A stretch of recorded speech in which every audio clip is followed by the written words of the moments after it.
Yo, what's up, everybody? My name's Joe, and I am coming at you with a Pokemon TCG video. I have recently gotten, well, not that recently anymore, but in the last few months, I've gotten very invested in the TCG scene. I'm loving this game. I'm playing 3 or 4 tournaments a week, like 2 nights, and then a cup and a challenge or whatever I can.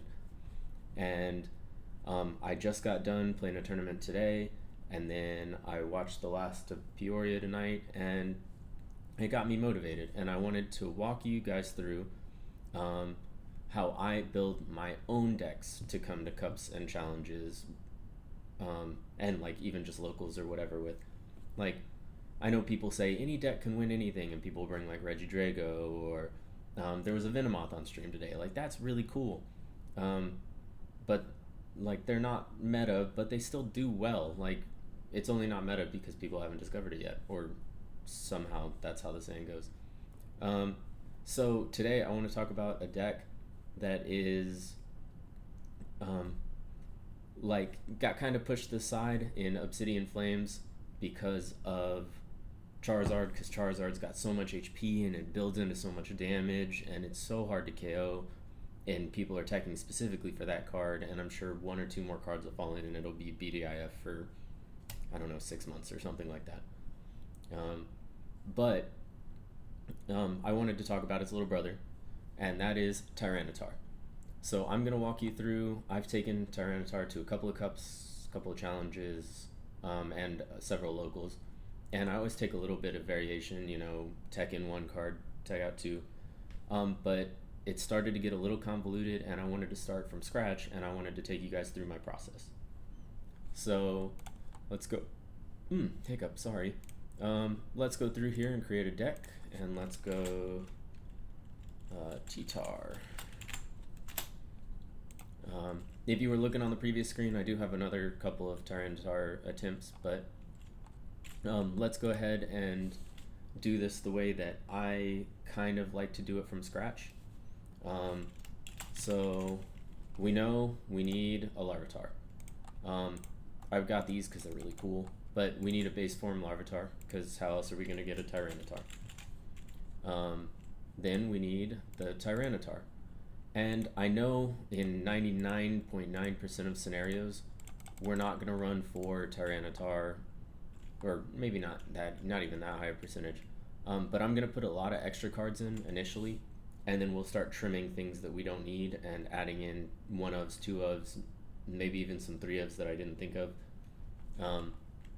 And then we'll go from there. So with the release of 151, Tyranitar has gotten a sick edition of Doduo, or Dodrio technically, because it is not really a draw engine. Like, it's a mini draw engine. It draws 1 per turn, it does 10 damage to itself, which allows Lightning Rampage to do 100 more damage, so you're swinging for 250 instead of 150, and you're getting a draw off it. And then, oh, by the way, if you attach a fighting energy, so you don't even have to change the energy type, you can do anywhere from 40 damage with 1 damage counter to like 280 damage with a 1 prizer, which is, it takes a long time to build, but you've also gotten to draw 9 cards. Like, that's a sixth of your deck, and you are now swinging for a V-Star Pokemon. Like, that's nuts. So we're going to base it around these 2 Pokemon. And in order to fuel these 2 Pokemon, we have you need 2, which fortunately the energy costs aren't super high on this one. So 2 here and 1 here. So that is 4 and then 8. So let's go in here and let's add 12. I know that's a super high cost, fuss at me in the comments about it. Like, we probably won't stay with this number because you're going to use Tyranitar as your primary attacker. Then you can go down to, 8. Now, in order to sustain this without having a Pupitar in there, we need rare candies. 4 rare candies, just jam them in there. In this, until Block E goes out, one of the biggest staples is the Battle VIP Pass. 4 of those in there. You start out with one of those, bam, you got a T-Tar and a Doduo on your bench already. Or not a T-Tar, a Larvitar and a Doduo, plus whatever basic you started with, which with the current build is a Larvitar and a Doduo. The next thing you need is a supporter. The supporters can generally be your draw engine. Like for example, for Law Zone, it's Chorus. We're not looking to send anything to Law Zone, and if we have to Law Zone, God forbid, like an energy or something, in a deck that doesn't have any way to retrieve it and doesn't have any energy acceleration, that could get us in a lot of trouble. So I'm gonna opt to use the Avery. Let's see if I have these in a different design. I do. I'm gonna mix up my designs. And it's still just gonna be the base one. Watch. Yeah. So we're gonna opt to use the Avery, which if you watch Kurochiba or I'm sure Peorio right now has a ton of Arvanzards. Now that deck functions by searching for the rare candies, and then the Ultra Balls, or, well, the Ultra Balls, the Choice Belts, or the Forest Sealstone. So let's go ahead and add in, you know what, 2 Forest Sealstones, 2 Ultra Balls,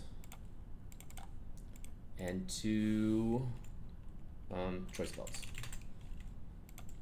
I know this kind of strays away from the 4 of everything, but with 12 energies and then this core and then these 8 Pokemon, we're already at 46 now. So we were at 40 with just 3 trainers, 1 energy type, and 4 Pokemon. Now, so we have 14 slots open here. We need something that we can attach the Forest Sealstone to. So let's go, oh, I'm sorry, I'm on. So let's go with the Lumineon, and because we're afraid of losing it, or not afraid of losing it, if we prize it, this all goes out the window. So let's add 2, which also lets us combo. We can Ultra Ball into Lumineon, Lumineon into Arven, Arven into Rare Candy for Sealstone on Lumineon, and then Rare Candy into Tyranitar. That's sick. Like, it's just a cool combo. It's 5 cards. Like, that's pretty straightforward. It's just one chain into the next chain into the next chain. It's not like a ridiculous amount of thinking. The other Pokemon that pairs insanely well with that combo is Pidgeot, which I just did over here again. You can opt to go with the, let's go with the other ones. I haven't gotten them yet. Let's get 2 of these. So now we're adding in another Pokemon that VIP Pass can grab, and we're adding something else to our draw engine. So instead of just the 2 cards per turn, or 4 cards per turn, if we max this out, we can grab a specific card per turn. And generally, because there's not acceleration, you're going to want at least 2 Larvitar in play. So realistically, you're going to want 1 Pidgeot, 2 Larvitar, and 2 or 3 Dodrio. So you're never going to want more than 3. So we can take off 1 of each of those, which gives us 2 more spots. So rounding this off, like, this doesn't look too bad. And then we have our core trainers, and then we have enough energy to feed our 2 attackers.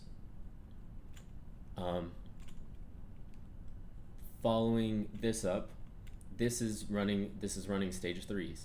So what happens if we miss our Tyranitar or a Pidgeot and we get Greninja, which is super prominent in Lost Box and Chenpao. So we can snag a Manaphy. Oh, that's an Amistar. I don't know why I did that. Let's grab a pretty one again. So we can grab a Manaphy.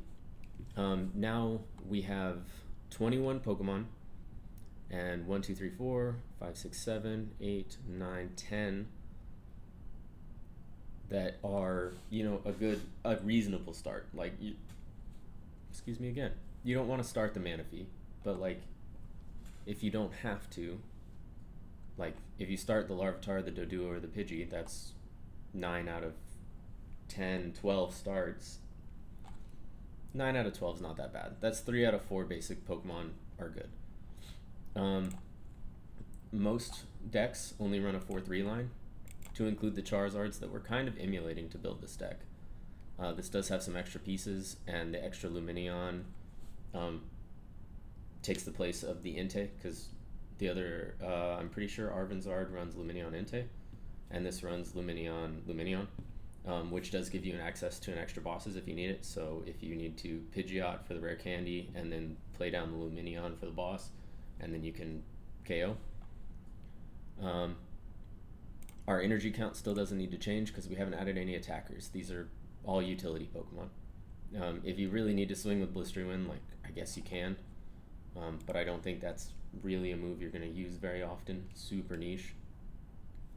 So we have 10 spots left open, and almost all of them, with 20 Pokemon and 12 energy, should go to supporters.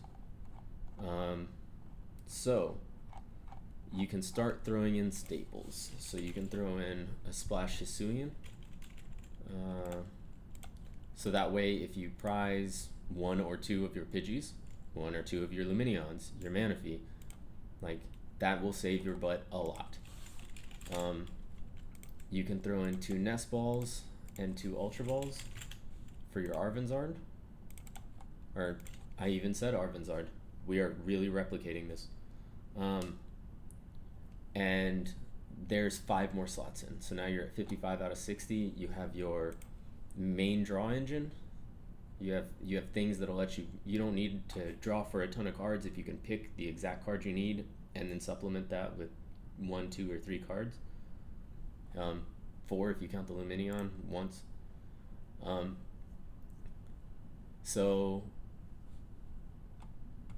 Something a deck like this can use, if you're only swinging for 250, they can very hit and run you. For example, Charizards, so you can retreat, or so they can retreat off you, or rope out, or whatever. You can use bosses. So I would say let's do 4 bosses orders. I'll use the blingy ones. Okay, so now we can pull them back out and stop them from running. So now we're at 59 out of 60 cards. We realistically need a lot more than this in the deck. So now we can start pulling off energies. You have 3 Tyranitars now, so you can drop 2 for that. You dropped a Dodrio, you can drop 1 more for that. I'm sorry, you dropped a Tyranitar, you can drop 2, you dropped a Dodrio, you can drop 1. Yeah, okay, I got that right. So now we're down to 9, which opens up some more spaces. Tyranitar is a heavy boy, so we probably want some switches.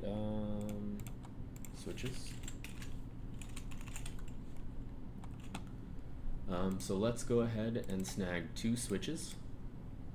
Pidgeot does get the free retreat. But if you need to, hit and run with a Tyranitar, you swing for 250 and you don't have the choice belt on the Arceus, and it swings back. The next turn you can switch into another Tyranitar and KO, and then that forces them to have the boss to KO your previous. Like, getting Tyranitar in and out of the active is not easy, and it will burn, all of these. And then we can also add in an escape rope, because if you can, if you go first and maybe they get stuck, and you can, double down, throw an escape rope in there, and then KO maybe their Lugia, especially with as popular as colorless Lugia is.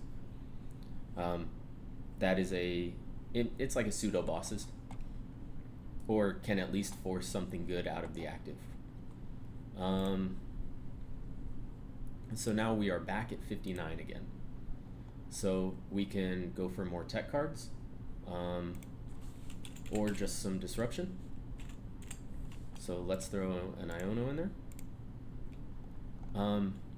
Now, you're running Pidgeot, which means you probably want something against Path to the Peat, which could be Vacuum.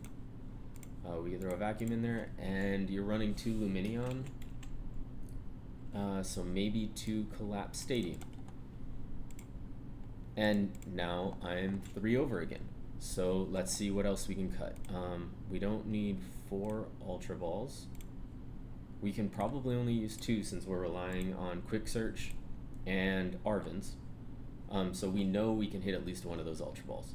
And then if you Arvin into the Ultra Ball, you Ultra Ball into the Pidgeot, then you can Pidgeot into the Tyranitar. Like, it's a very simple chain. V's are kind of going out right now. Like, there are V's. There's Lugia V-Star, V and V-Star, but you hit those for weakness. There's Arceus, which you can use Choice Belt to swing into. That's a good active, but if you're not seeing a lot of them in your local meta or don't need it, you can go down to 1.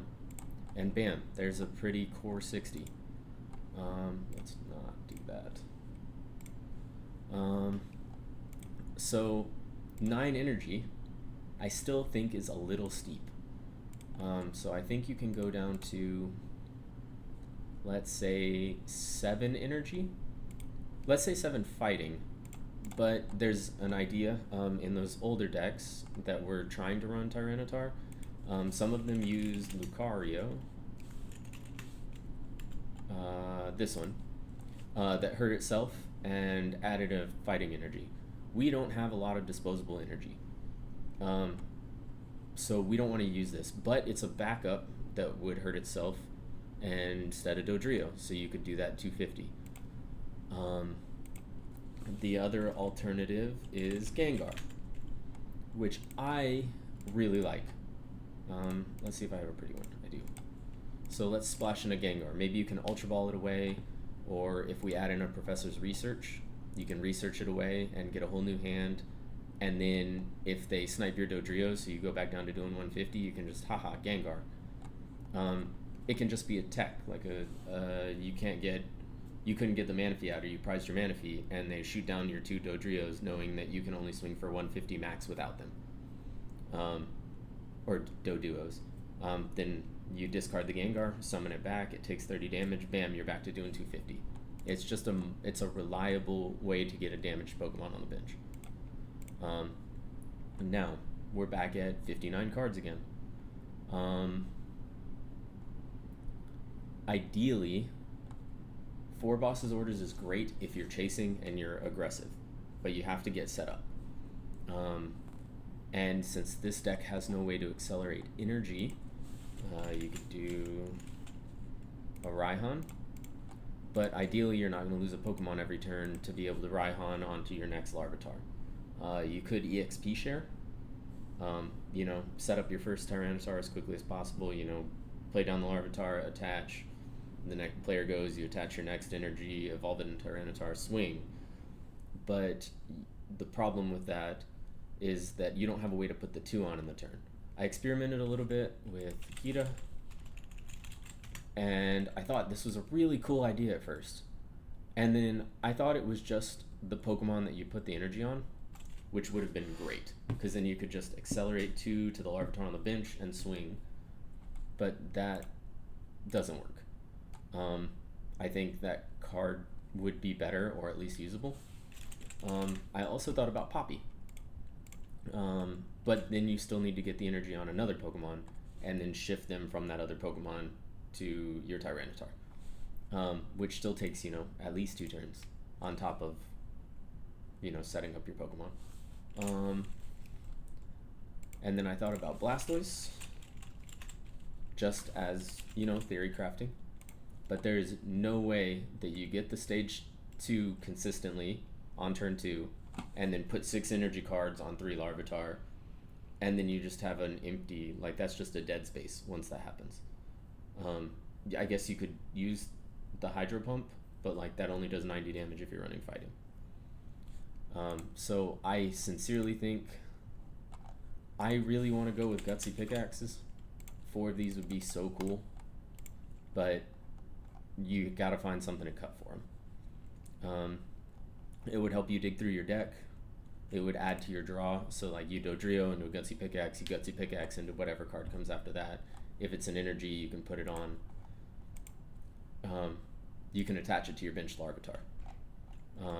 Or your benched Dodrio or Doduo. I think that's a really cool idea, but these cards don't seem cuttable. So the Gutsy Pickaxes are the ones that I kept coming back to saying this doesn't work.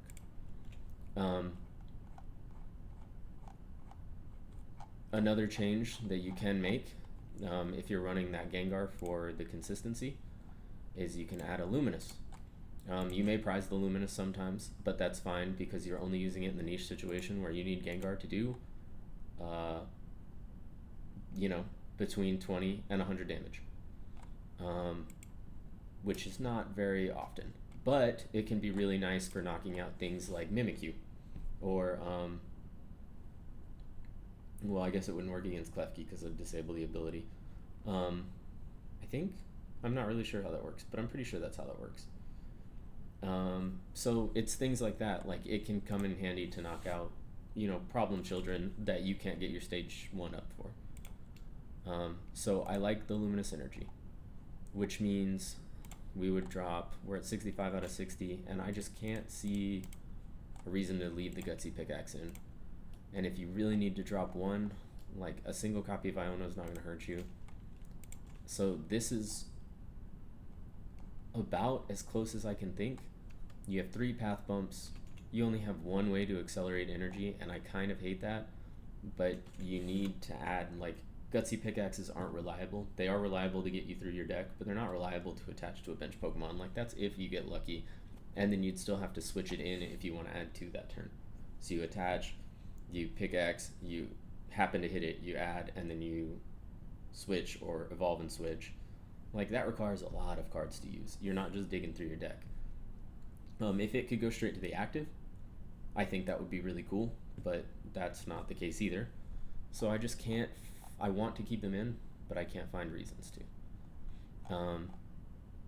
So this is kind of what I have come up with. I know this has been a lot of me rambling. I know something else you can add in is if you drop a boss and add in a Palpad, and that would let you get an extra Arven. But honestly, 4 Arvens is more than enough, especially if you can get a Pidgeot online. You just need to hit 1 Arven, and then you can get the Pidgeot online, and then you get the Pidgeot online, and then your whole game gets so much smoother. You can keep a Lost Vacuum or a Collapsed in hand. You can collapse away the Lumineon and get rid of those extra prizers or a damaged Pokemon. Obviously not your Dodrios, because you're using those for the Tyranitar passive, but the Tyranitar that had 320 damage instead of 340 damage on it. So this is what I'm coming down to. I initially started playing this deck using the Forest Seal Stone to aggressively get Battle VIP Pass turn 2, if you go second. I think the more that I play that's a pretty bad play. If you have a Pokemon on the active and at least one on your bench, or at least one Larvitar on your bench, leave it alone. Hold the Forest Seal Stone, hang out.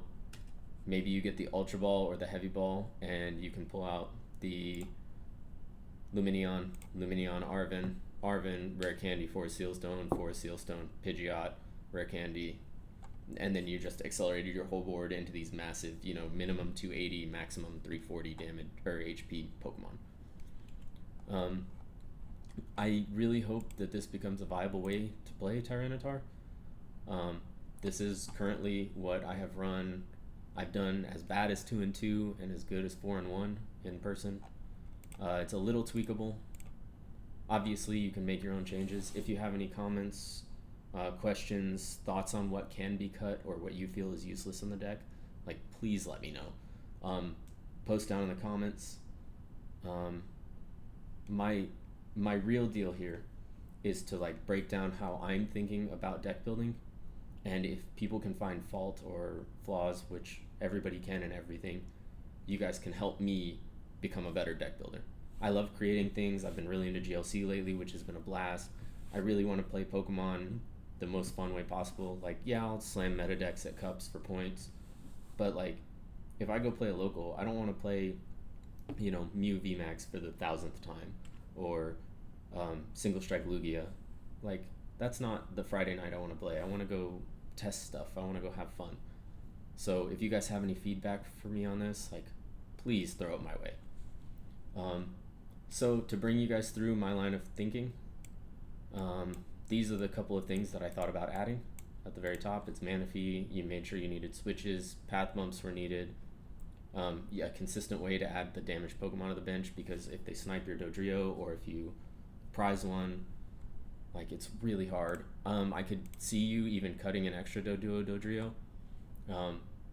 Yes, that only gives you the opportunity to maybe bench one if you bench one other part of the pair, but like, it should still be pretty consistent, especially with a Gengar in there.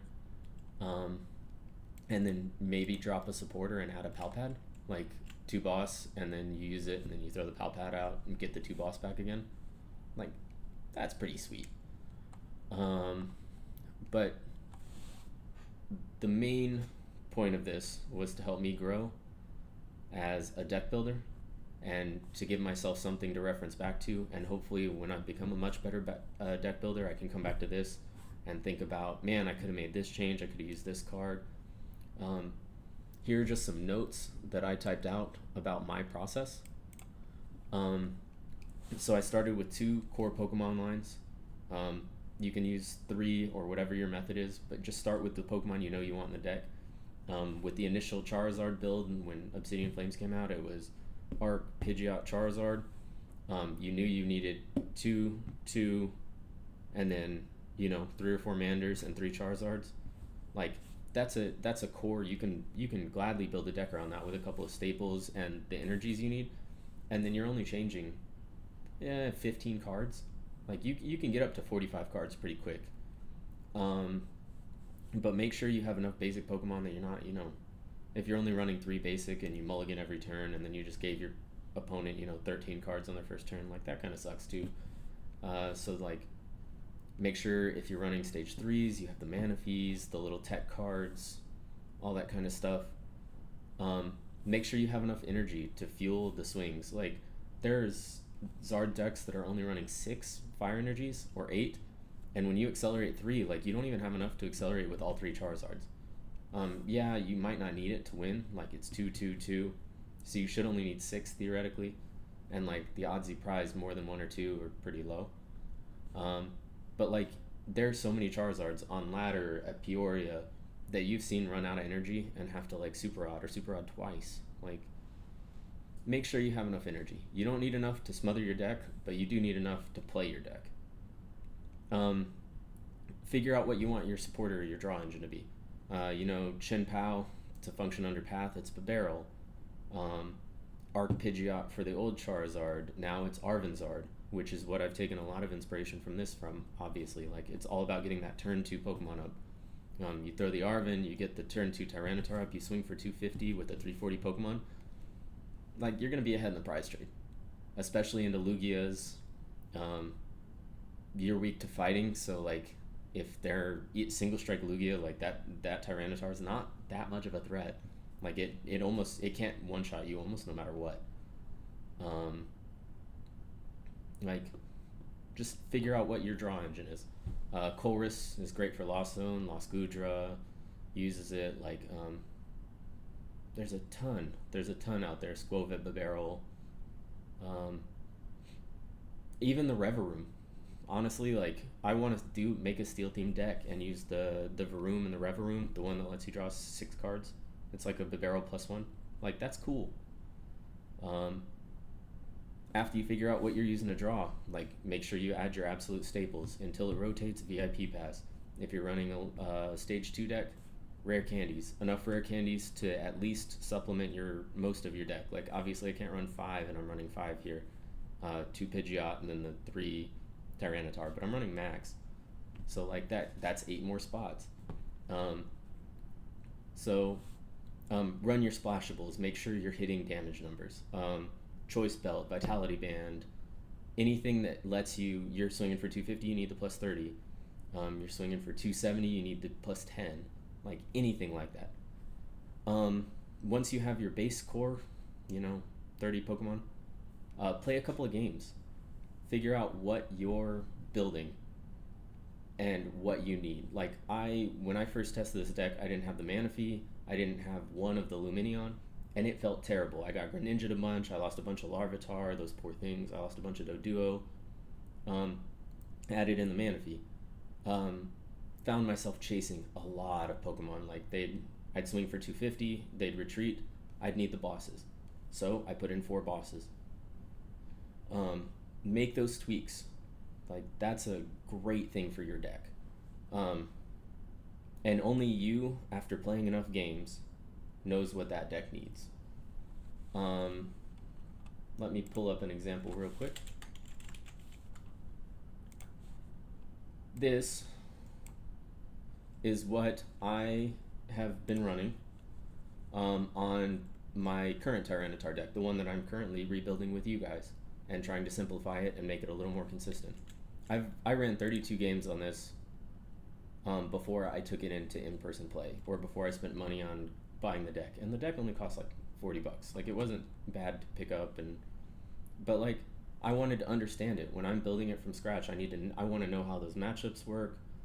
I want to know how it functions, how often it hits, how often it bricks, how many mulligans you have. Like if you're building your own deck from scratch, learn your deck inside and out. Understand how all the pieces work and which ones are necessary and unnecessary.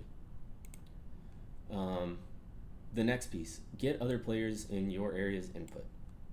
Like, there's a ton of brilliant minds around you. There's a ton of people who play Pokemon who know cards, who know stats about cards that you don't know in 99% of players' experiences. I'm sure there's somebody who knows everything about every card. But get other players' inputs. They might tell you about a card that you didn't know existed, or that you didn't know was functional in that deck. Watch YouTubers, watch anybody who will give you info. Learn about things that can make that deck function. You will have so much more fun playing the game when you are building something strong. Like, it's not fun to lose, and it is fun to build your own deck. So if you build your own deck and you win with it, like, that's the best of both worlds. And just keep making those little tweaks until like it feels good, and make sure to play it in person. Live is good, but like there might be too many moving pieces, and you might not expect things to happen the way that they do in real life. Like you can go 15 wins in a row on live because of XYZ in the program, something glitches, something whatever. Your matchmaking's weird. Like, go play it with people. Once you're comfortable with it, like, get out and use that deck. So those are my tips, and that is my thought process on how to build a deck. I'm hoping to maybe not do this in depth, but go through and like build some more decks and test some more ideas, and maybe do like a 8-hour stream where I just start from scratch and start pulling up, hey, I want to build a deck based on whatever's behind me. Whatever that was, sorry. Let's say I want to build a deck based around Alomomola? Yeah, that one. And so I grab the water energies, I grab this Pokemon, and then you just start stacking things that work. You add the staples, and then ideally it won't be that one, but you can test and like just figure it out. It's a lot of fun, and I encourage everybody to start testing and building their own things, teching in your own stuff. Like it's one of the best parts about the TCG. Like, learn all about all kinds of cards and play decks that you love to play, and it's easier to love decks when you put your heart and soul into them. If you have any feedback for me on my videos, or questions, comments, concerns, if you liked it, like the video, please subscribe. Like, I want to make content. I love this. This is fun for me. I like talking to you guys. I like being able to share what I've learned. I'm just now hitting the point where I think I've learned something, maybe, but I know it won't be too long before I realize that I know nothing about this game. But like, grow with me. Help me learn. Feel free to tell me in the comments what I messed up, what I got right, what I got wrong. Those of you who are playing Cups or Challenges tomorrow, it's Sunday, good luck. Those of you who made day 2 at Peoria, you're already very good at this game, but good luck to you too. I know there's only going to be one winner. So I hope y'all have a wonderful week, and good luck.